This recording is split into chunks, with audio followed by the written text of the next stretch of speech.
pera na ito. Maging bato pa. Pero hindi. Ang sabi niya, ang Espiritu, hindi gawa ito ng tao. Papalit mo pa yan ang buhay mo doon.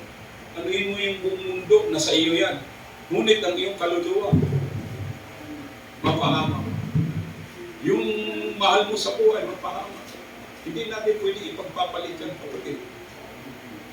Kaya, pamilya, napakaganda ng pamilya na dapat mahubog sa Panginoon. Bata pa lang mahubog, may madala sa mga ganitong edad, maganda na maturuan. Bagamat wala pa sa kaisipan nila, pero once na nakarinig yan ang salita ng Diyos, natanim na yan, bahala na ang Panginoon dyan, paano siya diligan. Paano siya didilibig.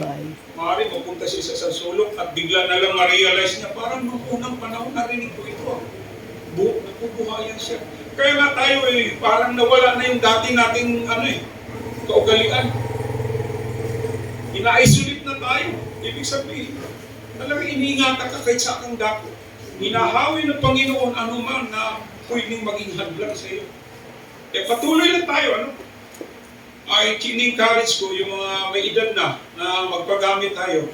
Sapagkat mahirap yung patumpik-tumpik, hindi natin alam. Hindi naman yan nakikita sa haba ng buhay. Maging bata ka man o ano, hindi natin nakita. Pagkat alam natin na ang buhay ay isang idlap nang namatayan, magulat na lang kayo. Bata pa, gano'n na. So, mainam na yung nakakilala tayo ng early as possible. Pagbasa kayo ng Biblia para hindi tayo maligaw.